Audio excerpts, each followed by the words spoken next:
आदाब नाज़रीन, आप देख रहे हैं गुलिस्तान न्यूज़। अभी तक का उर्दू खबरनामा लेकर मैं आपका मेज़बान गौहर कुची आपकी खिदमत में हाजिर। तफसीलात से पहले सुर्खियों पर एक नज़र।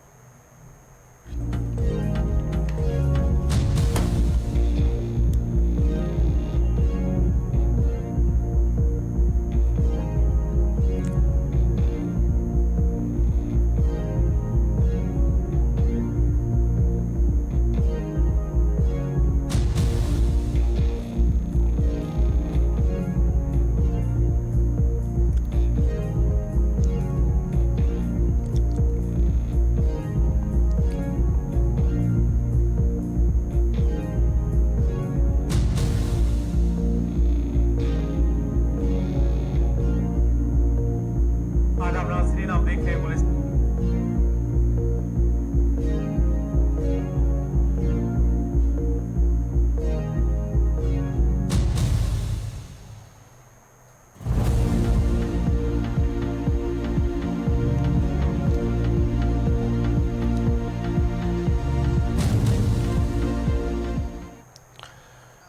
और अब पेश है खबरों की तफसील। सबसे पहले बात जम्मू कश्मीर और जम्मू कश्मीर में सबसे पहले बात करेंगे शुमाली कश्मीर की। शुमाली कश्मीर के दो इलाके जहां पर कुपवारा और बांडीपुरा के अंदर डीडीसी इंतखाबात की दो नशस्तों पर आज काउंटिंग हो रही है और काउंटिंग के हवाले से बात करेंगे तो अभी तक दो मराहिल मुकम्मल हो चुके हैं। शुमाली कश्मीर के खाजन ए और द्रगमुला कुपवारा डीडीसी नशस्तों के लिए वोटिंग की गिनती का अमल जारी है। वोट शुमारी के लिए इंतजामिया की जानिब से पहले ही सिक्योरिटी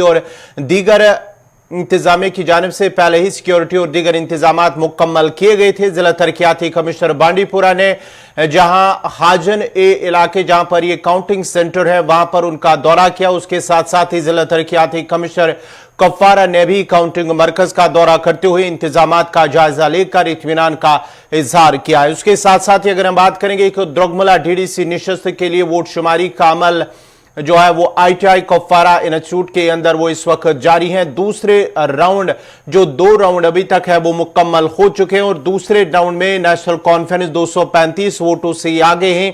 ये हम बात कर रहे हैं द्रगमुला इलाके और पीपल्स कॉन्फ्रेंस दूसरे और भाजपा तीसरे नंबर पर इस वक्त चल रहा है। दो मराहिल की जो काउंटिंग है वो मुकम्मल हो चुकी है।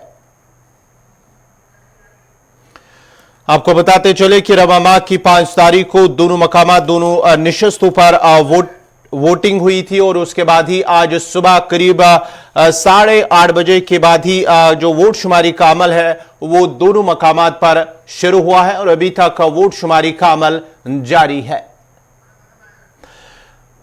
तो द्रगमुला से हमारे साथ साहिल शमीम है और उसके साथ साथ ही खाजन बांडीपुरा से हमारे साथ हैं ज़हूर अहमद। पहले हम ज़हूर के पास ही चलते हैं कि ज़हूर से तफसीलात जानने की कोशिश करेंगे। ज़हूर, हाजन ए में अभी तक कितने राउंड जो वोट शुमारी के हैं काउंटिंग के मुकम्मल हो चुके हैं और कौन आगे इस वक्त चल रहा है?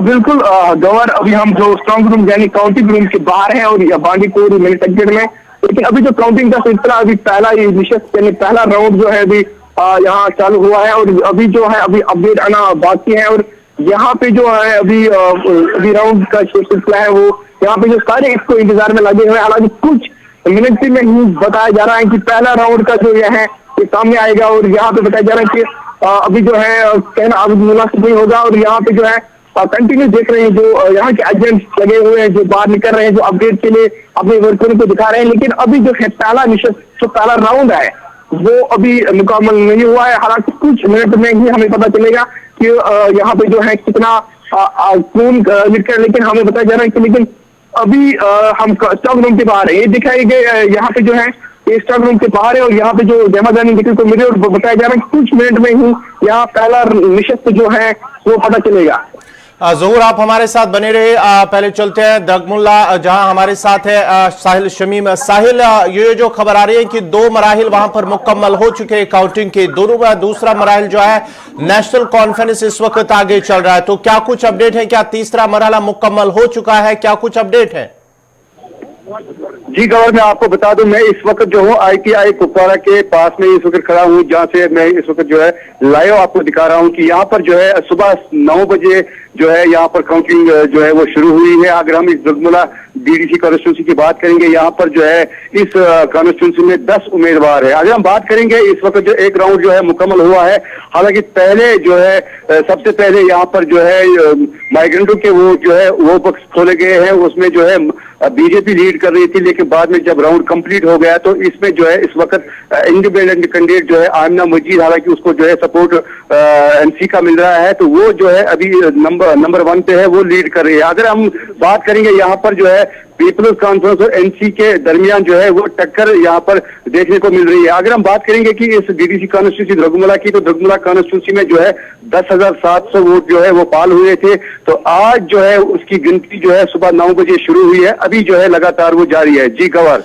साहिल, जिस तरह से आपने कहा है कि करीब 10,000 जो वोट है वो पाल हुए हैं, और अभी तक अगर हम बात करेंगे तो कितने वोटों की अभी तक गिनती हुई है और अभी कितना टाइम लग सकता है वोट शुमारी में? जी गवर, अभी जो है पहला राउंड जो है यहाँ पर मुकम्मल हुआ है, जिसमें मैंने आपको पहले भी कहा है कि यहाँ पर जो इंडिपेंडेंट कैंडिडेट जो आमिना मजीद है वो लीड कर रही है, हालांकि वो 232 वोटों से जो है इस वक्त लीड कर रही है।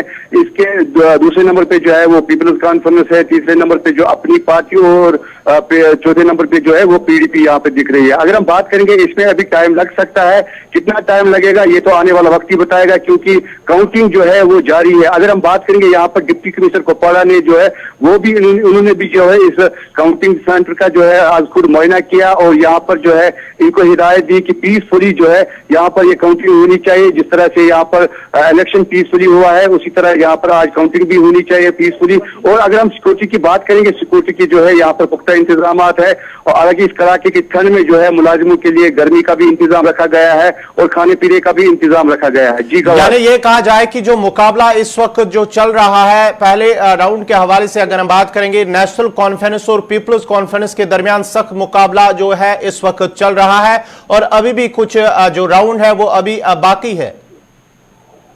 जी बिल्कुल, राउंड जो है अभी बाकी है, लेकिन अभी जो है ये इस वक्त नेशनल कॉन्फ्रेंस जो है वो लीड कर रही है, तो दूसरे नंबर पे जो है पीपल्स कॉन्फ्रेंस है। हालांकि इसमें यहाँ पर जो है कयास आ रहे हैं, ये पहले से ही चल रही थी कि पीपल्स कॉन्फ्रेंस और नेशनल कॉन्फ्रेंस में जो है यहाँ पर टक्कर हो सकती है। जो अभी नताइज सामने आ रहे हैं पहले राउंड में, यहाँ पर भी लग रहा है कि यहाँ पर जो है यहाँ इन दोनों में से कोई ना कोई जो है वो जीत अपनी जो है वो दर्ज कर सकता है। जी गवर साहिल, आप हमारे साथ बने रहा। बांडीपुरा वापस चलते हैं हाजन ए, जहां इस वक्त जो है वोट शुमारी का अमल जारी है। ज़हूर है, क्या कुछ अपडेट है? क्या पहला राउंड मुकम्मल हुआ है या अभी तक कोई रिजल्ट सामने नहीं आया है? जो अभी नेक्स्ट खबर आ रही है, पीपल्स कॉन्फ्रेंस 431 वोट उसने लिए हैं, एनसी 654 और आम आदमी अपनी पार्टी 670 और बीजेपी 100, DAPA 96 और रिजेक्ट 196 और 80, और जिन्हें आजाद डेमोक्रेटिक पार्टी 16 वोट। तो अभी जो है अपनी पार्टी लीड कर रही है, और उसके पीछे जो है नेशनल कॉन्फ्रेंस और तीसरे मुकाबले पे पीपल्स कॉन्फ्रेंस है। ये बांडीपुरा से हम आपको बता रहे हैं हाजिन ए के हवाले से। तो पीपल्स कॉन्फ्रेंस तीसरे नंबर पे और नेशनल कॉन्फ्रेंस दूसरे नंबर पर, अपनी पार्टी जो है पहले नंबर पे आ रही है, और कुछ ही फर्क, जो कुछ वोटों की फर्क है नेशनल कॉन्फ्रेंस और अपनी पार्टी के दरमियान। गवर ज़हूर, ये पहला राउंड मुकम्मल। आपको बताते चले कि पहले राउंड में अगर हम बात करेंगे हाजन ए के हवाले से, तो वहां पर अपनी पार्टी इस वक्त आगे चल रहे हैं, 16 वोटों से आगे चल रहे हैं पहले राउंड में। आपको बताते चले कि अभी तक की बड़ी खबर जो आ रही है कि हाजन ए में डीडीसी जो निशस्त पर इस वक्त वोट शुमारी का अमल जारी है, वहां पर पीपल्स कॉन्फ्रेंस को पहले राउंड में 431 वोट मिले, नेशनल कॉन्फ्रेंस को 654, आम जो अपनी पार्टी है 670 वोट, और उसके साथ साथ ही भाजपा को 100 वोट, और DAP डेमोक्रेटिक जो आजाद पार्टी है उसको 96 वोट, और साथ ही साथ अपनी पार्टी इस वक्त 16 वोटों से पहले मरहले में आगे चल रही है। आपको बताते चले कि हाजन ए से बड़ी खबर कि पहला राउंड मुकम्मल हो चुका है, और पहले राउंड में जम्मू कश्मीर अपनी पार्टी 16 वोटों से आगे चल रहे। उसके साथ साथ ही अगर हम द्रगमुला की बात करेंगे, तो द्रगमुला में भी जो नेशनल कॉन्फ्रेंस है वो इस वक्त आगे चल रहे हैं, वहां पर भी एक मरहला मुकम्मल हो चुका है, और उसके बाद ही दूसरे पर है वहां पर पीपल्स कॉन्फ्रेंस और तीसरे नंबर पर वहां पर जो है वो भाजपा चल रही है। यानी कि सख्त मुकाबला अगर हम बात करेंगे द्रमुला के अंदर, वहां पर इस वक्त नेशनल कॉन्फ्रेंस और पीपल्स कॉन्फ्रेंस के दरमियान मुकाबला चल रहा है। लेकिन अगर हम बात करेंगे हाजन ए बांडीपुरा की, तो यहां पर भी नेशनल कॉन्फ्रेंस और जम्मू कश्मीर अपनी पार्टी के दरमियान मुकाबला चल रहा है। पहले राउंड में हाजन ए के अंदर जम्मू कश्मीर अपनी पार्टी 16 वोटों से आगे चल रही है। तो चलिए, दोनों का बहुत बहुत शुक्रिया। जो शुमाली कश्मीर के हाजन बांडीपुरा से ज़हूर अहमद तफसीलात दे रहे थे, वहां पर पहला मरहला मुकम्मल हो चुका है और पहले मरहले में इस वक्त जो अपनी पार्टी है वो आगे चल रही हैं। उसके साथ साथ ही द्रोगमुला से हमें तफसीलात फराम कर रहे थे साहिल शमीम, उनका भी बहुत बहुत शुक्रिया तफसीलात फराम करने के लिए। तो दोनों मकामात पर जो पहले राउंड वोट शुमारी का है वो मुकम्मल हो चुका है। डीडीसी निशस्त के जो इंतखाबात हुए थे 5 यानी कि 2 रोज कबल ही ये इंतखाबात हुए थे, उसके बाद ही आज वोट शुमारी का अमल इस वक्त जो है वो लगातार जारी है। हाजन ए की बात करेंगे तो हाजन ए में इस वक्त अपनी पार्टी 16 वोटों से आगे चल रही है पहले मरहले के अंदर।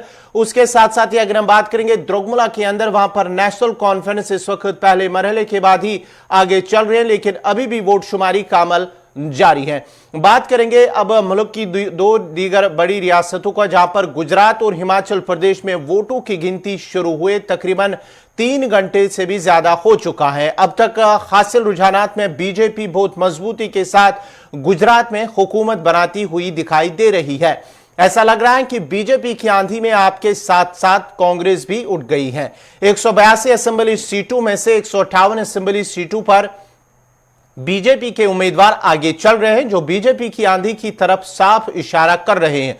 हालांकि बीजेपी को आम आदमी पार्टी और कांग्रेस की लड़ाई का बहुत फायदा मिला है। इस वक्त रुझानात में कांग्रेस 15 असेंबली सीटों पर और आप 9 असेंबली सीटों पर आगे चल रही है। मोरबी से भी बीजेपी उम्मीदवार कांतिलाल मजमूई तौर पर 10,156 वोटों से आगे चल रहे हैं। मोरबी वही इलाका है जहां पर जो गुज़िश्ता महीने जो पुल टूटा था, जहां पर कई लोगों की मौत भी हुई थी, उसके बाद ही वहां पर सरकार पर सवाल भी उठाए गए, लेकिन वहां पर इस वक्त भारतीय जनता पार्टी के उम्मीदवार वो आगे चल रहे हैं। उन्होंने अक्टूबर में मोरबी जो पुल है वो टूटने के दौरान कई लोगों की जान बचाई थी, उसका फायदा उन्हें मिलता हुआ नजर आ रहा है। हिमाचल की बात करेंगे तो हिमाचल प्रदेश असेंबली इंतखाबात के लिए वोटों की गिनती सुबह 8 बजे शुरू हुई है, अभी तक भी जारी है। इब्तदाई रुझानात में कांग्रेस को अक्सरियत मिली है, कांग्रेस 34 सीटों पर आगे है, वहीं भारतीय जनता पार्टी 31 सीटों पर आगे नजर आ रही है। गुजरात और हिमाचल प्रदेश इंतखाबात के नताज के साथ ही एक लोकसभा सीट और 6 असेंबली सीटों के जिमनी इंतखाबात के वोटों की गिनती जारी है। इसमें सबकी नजरें यूपी की 2 असेंबली सीटों जहां रामपुर और कठौली और मैनपुरी लोकसभा सीट पर टिकी हुई है। बीजेपी और एसपी दोनों ने इन सीटों पर जीत को अपना विकार की जंग बना लिया है। इसके अलावा 5 रियासतों की 6 असेंबली सीटों के जिमनी इंतखाबात के नताज भी आज जारी किए जाएंगे। ये असेंबली सीटें उत्तर प्रदेश में रामपुर और कठौली, उड़ीसा में पदमपुर, राजस्थान में सरदार शहर, बिहार की कठौनी और छत्तीसगढ़ की बानो प्रतापपुर है। अक्टूबर में समाजवादी पार्टी के बानी मुलायम सिंह यादव के इंतकाल की वजह से मैनपुरी सीट पर जिमनी इंतखाबात हो रहा है। रामपुर सदर सीट एसपी रहनुमा आजम खान की नाअहली से खाली हुई थी।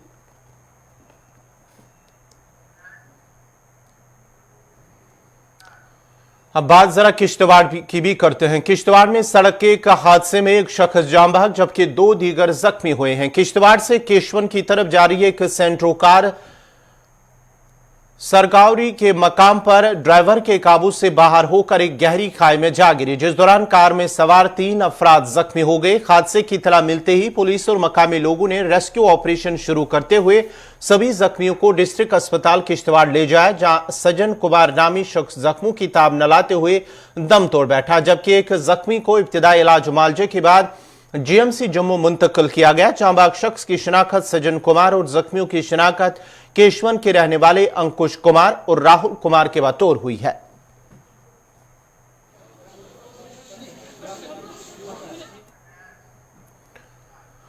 महकमे तालीम की जानिब से चल रहे एनरोलमेंट ड्राइव के हवाले से जिला पुलवामा के न्यामा इलाके में कम्युनिटी मोबिलाइजेशन प्रोग्राम मुनक्कद किया गया है। न्यामा के KGBV स्कूल में प्रोग्राम का इनेकाद अमल में लाया गया, जिसमें KGBV की तालिबात के अलावा मकामी लोगों ने शिरकत की है। इस मौके पर अवाम को स्कूल में तलबा के लिए दस्तयाब सहूलियात से आगाही दी गई है और वालिदैन पर जोर दिया गया कि वो बच्चों का स्कूल में इंदराज कराए।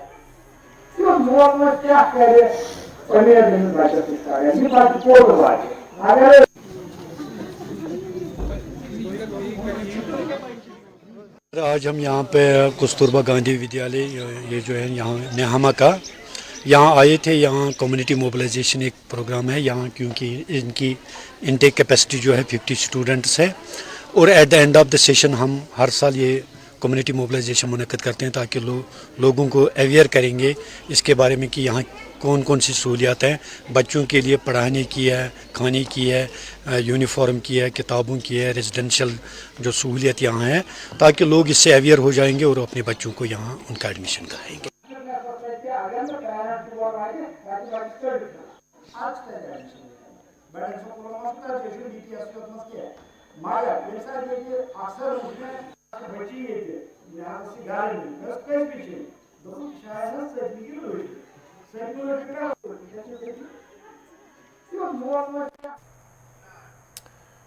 ओल्ड सब डिस्ट्रिक्ट सेंटर पट्टन में वाक़ा आयुष सेहत सेंटर बुनियादी सहूलियात से महरूम है। सेंटर के इंचार्ज ने गुलिस्तान न्यूज के नुमाइंदे राही निसार से बात करते हुए सेंटर में पानी और बिजली की सहूलियात न होने की शिकायत करते हुए कहा कि उन्हें बुनियादी सहूलियात न होने की वजह से मुश्किलात पेश आ रहे हैं, जबकि वाशरूम में पानी न होना उनके लिए बाइस फिक्र बना हुआ, बाइस तशवीश बनी हुई है, जबकि आने वाले मरीजों को भी मुश्किलात पेश आ रहे हैं। और कई बार BMO पट्टन को दरखास्त दी गई है कि सहूलियात दस्तयाब रखी जाए, लेकिन कुछ नहीं हुआ, जिसकी वजह से मरीज भी परेशानी का शिकार है। मेरा नाम डॉक्टर सैयद नूर मोहम्मद बुखारी है। मैं इंचार्ज हूँ यहाँ पर ये Ayush unit SDH Pattan. Basically हमारा ये आयुष यूनिट जो एस्टेब्लिश जब ये हुआ आज से कम 6-7 साल पहले, और ये बिल्डिंग जिसमें हम इस वक्त काम कर रहे हैं ये बहुत ही खस्ता हालत में है। आप खुद देख सकते हैं, खुद मुशाहिदा कर सकते हैं कि यहाँ पर बाथरूम डिफंक्ट है, बहुत ही खस्ता हालत में है। अच्छा, यहाँ बिजली प्रॉपरली नहीं है, आप देखें तारें किस तरह लटक रही हैं। कई दफ़ा हमने ये इश्यूज़ जो ब्लॉक मेडिकल ऑफिसर उनके नोट्स में लाई, ये बातें हमने उनके नोट्स में लाई और उनसे इस्तदा की कि ये जो हमें प्रॉब्लम्स हैं इन प्रॉब्लम्स को दूर किया जाए। तो पानी की सबसे बड़ी किल्लत है, पानी का कनेक्शन ही नहीं है। हमने अपनी सतह पर भी कई दफ़ा कोशिश की कि ये पानी यहाँ बहाल हो, लेकिन इसमें पता नहीं पाइप कहाँ से आ रही है, इसमें कहाँ काफ़ी पाइपें दरकार है, बहुत सारा खर्चा इसमें आ रहा है। तो बाद में मैंने अपने ब्लॉक मेडिकल ऑफिसर से उनसे इस्तदा की कि ये परेशानी हमें दूर होनी चाहिए, लेकिन आज तक इसमें कुछ नहीं हुआ। ये बदकिस्मती है हमारी, आज भी हम अपने बाथरूम को इस्तेमाल नहीं कर पा रहे हैं। ये बात सही है, उसकी सबसे बड़ी वजह यह है कि हमारे पास आज तक PTS है ही नहीं, मतलब जो सफाई वाला वो है ही नहीं। एक PTS वो कभी कभी मतलब महीने में एक बार आता था, तो यहाँ थोड़ी बहुत सफाई करके निकल जाता था। हमने जब उसको कहा कि आप रेगुलरली आया करो, यहाँ सफाई किया करो, तो उसने कहा मुझे तनख्वाही नहीं मिल रही है। वो कहीं उन्होंने लगाया था वो जो हॉस्पिटल डेवलपमेंट फंड पर, वो वहाँ पर ट्रॉमा अस्पताल में काम करता था, तो उस वजह से वो बीच में कभी कभी आता था। तो इस वजह से सफाई का भी फुकदान है यहाँ पर। आप देख ही सकते हैं कि सफाई यहाँ पर नहीं हो पा रही है उस हिसाब से। अब हमने अपने डिपार्टमेंट से बात की, डिपार्टमेंट ऑफ आयुष से, हमने इन राइटिंग दे दिया है, जो हमारा डिस्ट्रिक्ट आयुष ऑफिसर है उनको हमने लिख कर दिया है। तो उन्होंने कहा कि ये या तो एलोपैथिक डिपार्टमेंट जो है ये हमें हैंडओवर करे ये बिल्डिंग, तो हम फिर इसको अपने तरीके से बनाएंगे। अगर वो हैंडओवर नहीं कर सकते तो कम से कम हमें परमिशन दे दें कि हम इसमें मतलब अपने तरीके से हम इसको रिनोवेट करें। तो आज तक कुछ भी नहीं हुआ, ना मतलब परमिशन मिला तो ना इन्होंने हैंडओवर किया। हम अब लटक रहे हैं। वादी कश्मीर में हाउस बोट्स पूरी दुनिया में मशहूर हैं, लेकिन वो आहिस्ता आहिस्ता ख़त्म हो रहे हैं। हाउस बोट्स की तादाद 5000 से कम होकर 900 हो गई हैं और इस रफ्तार से ऐसा लगता है कि ये जल्द ही तारीख बन जाएगी। वादी कश्मीर के आबी ज़खायर पर हाउस बोट्स का भरपूर वसा हमेशा सयाहों की तवज्जो का मरकज रहा है। स्टेक होल्डर्स ने इसे हमेशा वादी कश्मीर में सयाहत की सनत का जेवर करार दिया है। सिर्फ 3 दहाइयों में 40% से ज्यादा हाउस बोट्स गायब हो चुकी हैं।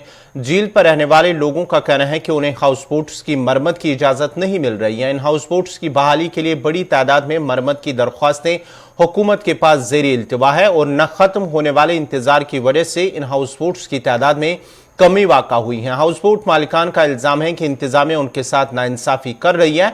उनका कहना है कि रोजाना हजारों लीटर सीवेज डल झील में जाता है और 2 से 3% से भी कम आलूदगी हाउस बोट्स की वजह से होती है, लेकिन सारा इल्जाम उन पर डाल दिया जाता है। वजह यह है कि हमें वक्त पर इजाजत नहीं मिलती, हमें लकड़ी नहीं मिलती। हम हुकूमत से सब्सिडी वाली लकड़ी मांग रहे हैं क्योंकि कश्मीर की सयाहत को नुकसान पहुंचा है।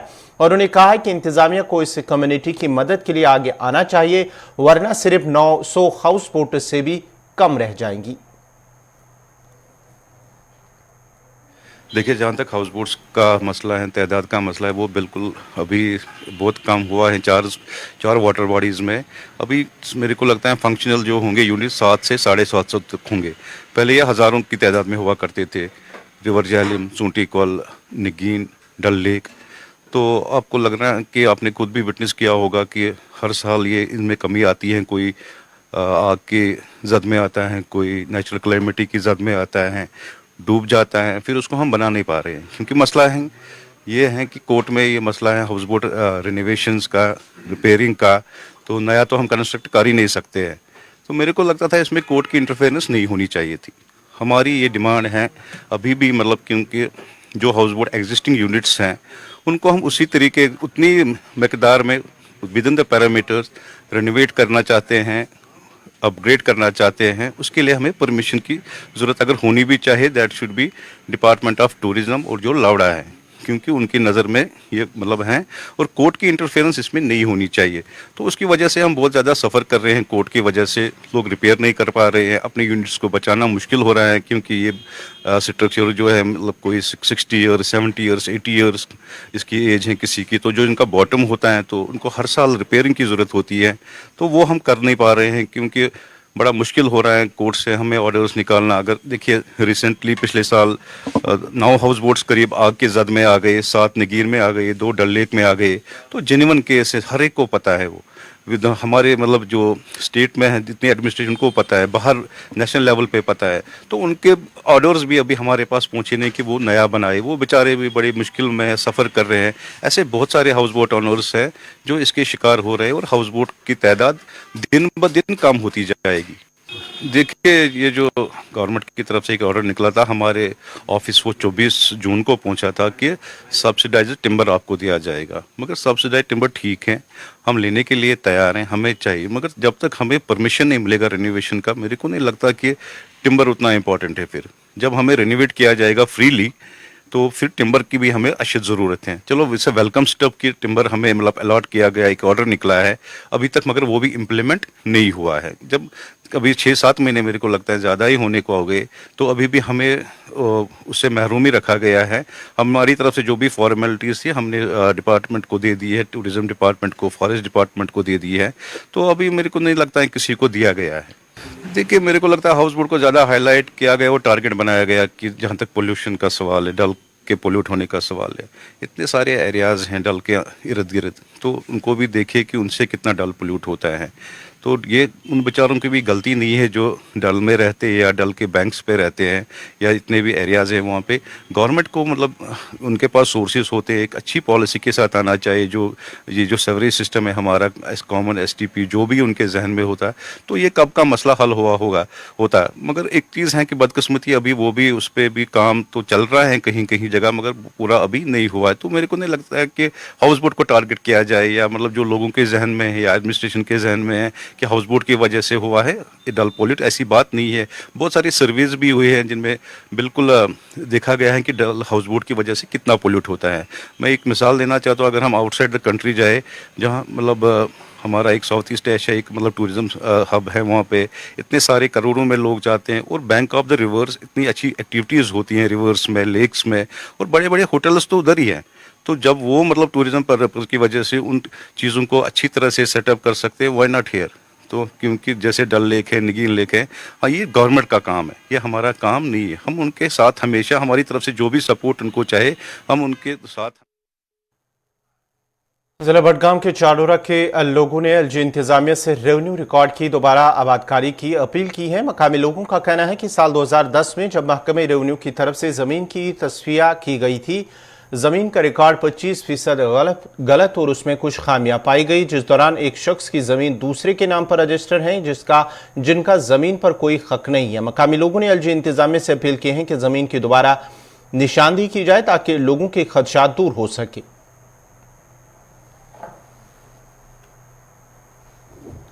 नाव जलालुद्दीन वानी चाडरा, हज जलालुद्दीन वानी चाडरा,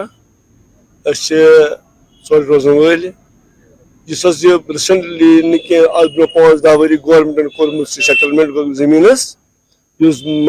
नाव 20 गो गुलाम नाव गो अली मोहम्मद नाव गो गुलाम लियस वो आज कर गवर्नमेंट रजिस्ट्रेशन करान बजरिए कंप्यूटर अत मज नई सारी सेटलमेंट ताकि लुकन ग प्रॉब्लम खत्म। इस नाव पन नाव ग पन्निस जमीनस, लिहाजा गुजारिश कर गवर्नमेंटस इवन कि पन्निस तहसीलदार साहबस चाडरा तहसीलदार साहब तम दिन खसूसी तवज्जो यह नई सेटलमेंट गस नाव यमिस जमीन तह तमिस जमींदारस पन्निस नावस सेटलमेंट गम पत्म वक्त सह सही गम कि तथ मम जमींदार यम जमीन गोमुत बे जमींदार सद नाव नतीज वनकस जमींदार परेशान गसान तमिस सह पन्निस नावस गसान कहें, तमिस पेवान दफ्तर ठोकर खेन बे रोपये खर्च करनी कह टाइम पोस कह गरीबस पोस ब्या अर्ज मे ये जमीन मिलकती जमीन बनोमुत बंजर जमीन, मिलकती जमीन बनोमुत गाश चराई जमीन, तम लकट लकट जमींदार तम सात तम आमुत। नाजरीन, इसी के साथ ही उर्दू खबरनामा इख्तिताम पजीर हुआ चाहता है। अपने मेजबान गौहर कुछे को इजाजत दीजिए। अल्लाह हाफ़िज़।